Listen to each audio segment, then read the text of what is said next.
Talk to me about that. What is it like to be at a place where you can start giving back in that way? I love it. I am a big believer in putting your money where your mouth is. And I, didn't have a sponsor for so long. And for several years before I got into real estate, just wanted to make running work so badly as far as, making a living.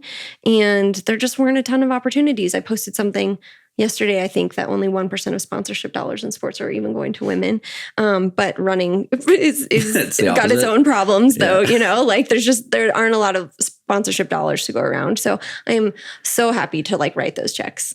Nothing makes me happier, and it's super fulfilling. And just to give back to my running community, especially in Boulder, where, I wouldn't always be able to travel for races or get invited to these big meets. And there are really competitive opportunities here all the time. Talk to me more about the actual sponsorship of these races and things. I got to a place where I was able to start doing something similar. I sponsored some race coverage in January, and it was so cool to see the podcast logo on a broadcast in front of thousands of people. And I'm in a similar position where running is not my full-time job. I make money outside of running, and so I can use the money I make in running in a totally different way to repeat that cycle and reinvest it back into the community. I'm curious, how long have you wanted to do something like that? Where did sort of the idea come from, and what has it led to? Well, the general idea for me personally is just tithing. So I've always believed in giving a portion of my income away, and not just randomly putting it in a bucket. I kind of wanted to track where that goes, or I don't know, have a little more control over it, which maybe I need to work on letting that go too. But it started. It's your money. You can put it where you want. Right. But just having a giving heart is where that came from. And so it started with a sponsorship, or a scholarship rather, an endowment at CU Boulder. So that's been going for 6 years now. That's self-sufficient now. We've given enough money that's in the general student fund, and it's invested, and it makes its own money, and it'll help people forever.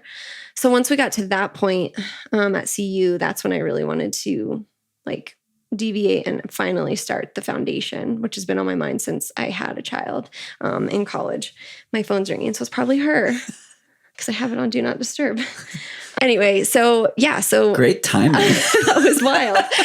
So we started the foundation. I had been thinking about it and talking about it and feeling called to do it forever. And I just finally had to jump in and do it. I didn't really feel like I knew what I was doing, and it hasn't come without its hiccups. I mean, just this morning I was dealing with something we got to write some checks. We have some applicants and they're getting awarded money. And because we're so new and my bank account is so new that it had a transaction limit. So a couple of checks were trying to get cashed, and we had the money, but they wouldn't cash their checks because they're whoa, you're over your transaction limit for the week or whatever. I was like, oh geez. So it's not without its hiccups. I definitely still am learning a ton, but being able to write those checks is so exciting because I was there. I was in college with a kid, not knowing how I was going to make it work. And a couple $1,000s would have been life-changing.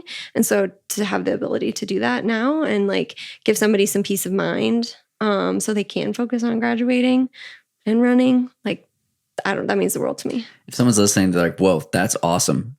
I want to be a part of this. What's the call to action? It's vaughnchildcarefund.org. There's donation buttons on every page. Cool. And suggested amounts too. So we kind of base it off of average childcare prices around the country. So you can kind of donate a day or a week or a month, however you want to do it.